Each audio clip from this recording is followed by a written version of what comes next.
Sorry I'm late again, Nathan. The recording session went a bit longer than I had hoped. Where were we?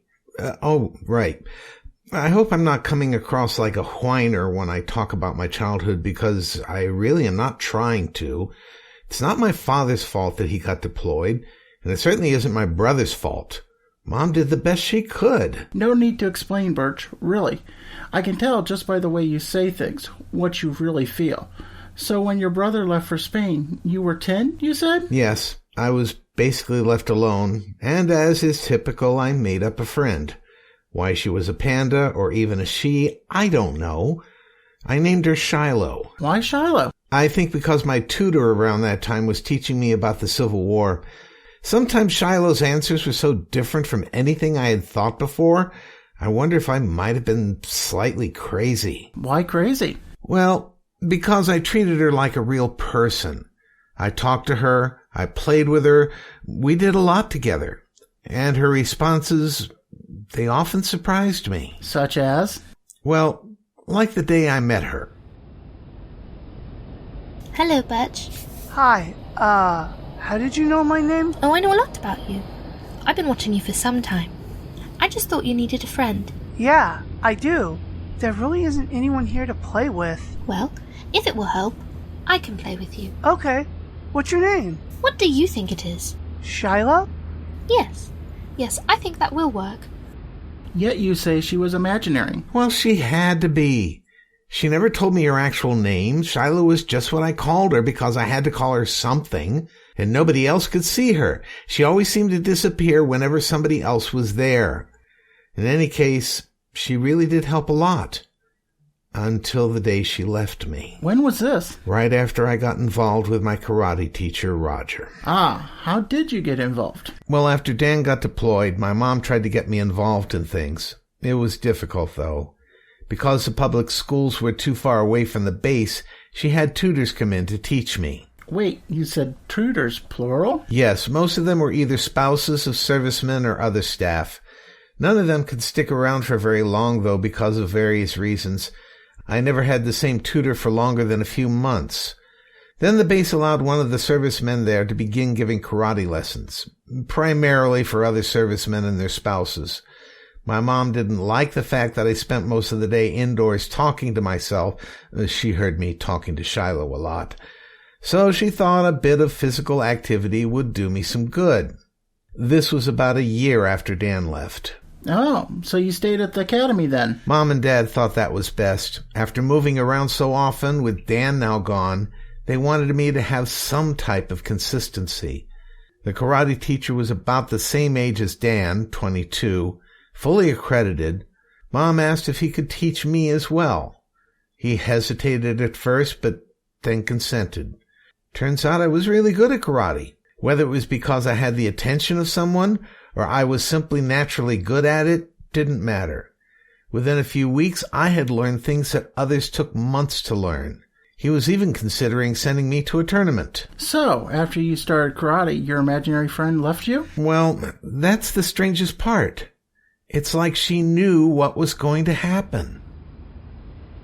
Birch, you and I need to talk about something. Sure. About what? You're about to put yourself into a situation that I really wish you wouldn't. Put myself into? What do you mean? I'm concerned with what you're about to do with your karate teacher, Birch. This really isn't a good idea. It isn't, but Mom got me involved, and I'm doing really, really well. Sensei says I'm the best student he has. While that may be true, Birch, you're about to step into something that isn't intended for someone your age. Really? But I've heard of the other kids getting black belts and stuff. How is that not intended for someone like me? That's not what I mean. It isn't your karate that has me concerned. If you go through with what you're about to do today, your whole life is going to change. Well, isn't that what life is about? I mean, my life changed when my dad went overseas, and now my brother's gone. Those things changed my life a lot. Birch, if you do what you're about to do today, I can never see you again. And I won't be the only one you lose. What? You're gonna leave me too? No. No, please, don't go. Whether I go or stay will depend entirely on your decision tonight, Birch. What decision? I don't understand. I'm just going for a karate lesson just like I have before. Listen to me, Birch. The decision you make tonight is not one you're supposed to have to make. It's one that an adult should be making. And if you're forced to make the decision, and make the wrong one, I will have to leave. It doesn't mean I don't care, but if you make that decision, it'll mean you don't need me anymore. No, I do need you. I don't understand. What decision am I going to make? Please. You wouldn't understand, even if I told you. Birch, it's time for your karate lesson. Okay, Mom. Just a moment. I wanted to find out what it was Shilo knew, but she had already disappeared again. This was the karate teacher who molested you? Yes, but honestly, I hate to call it molesting. Why is that? Because he never once did anything I didn't let him do. He cared.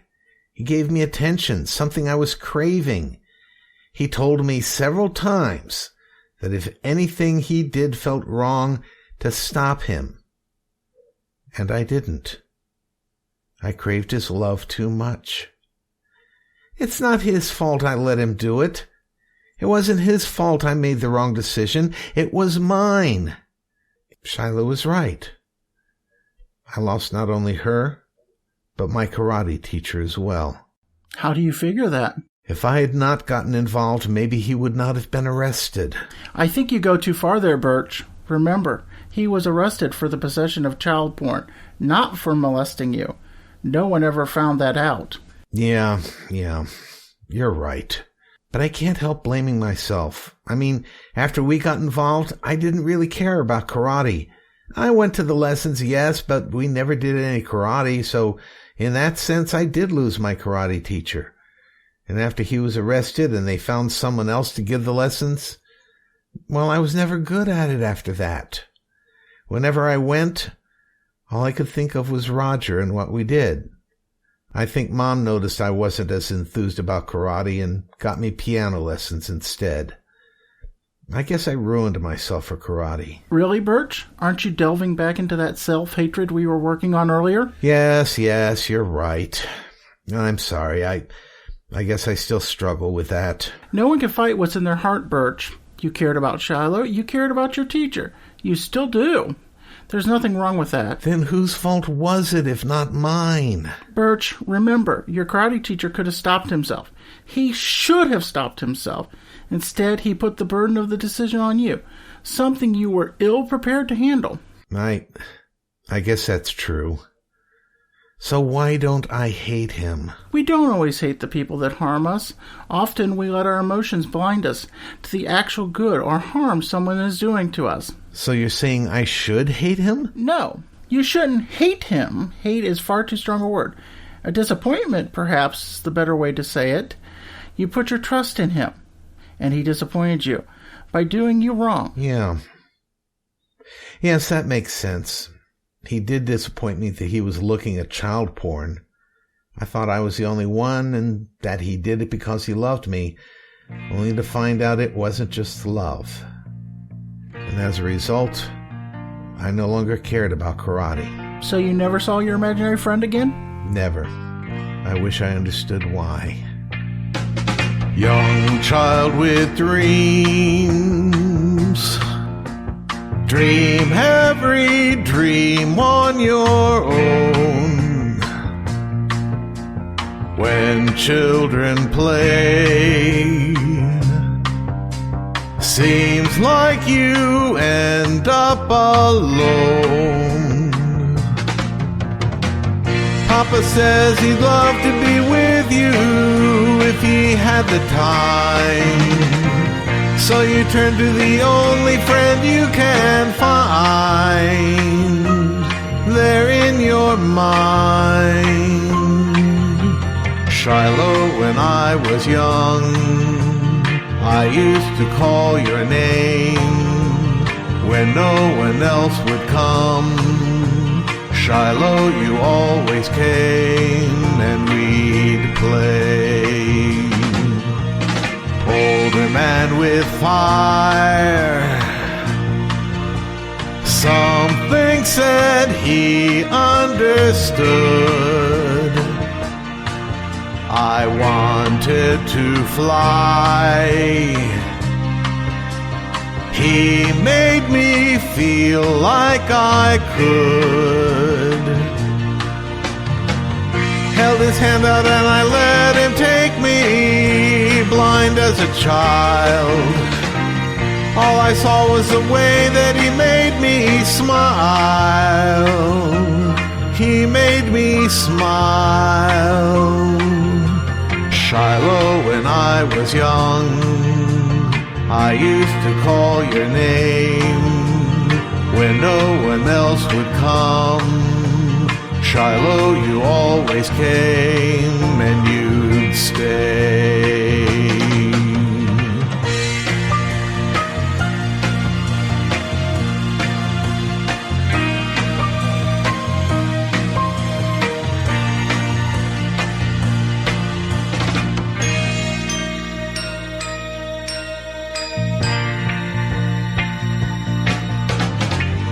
Came the day that he was apprehended by the law of the land.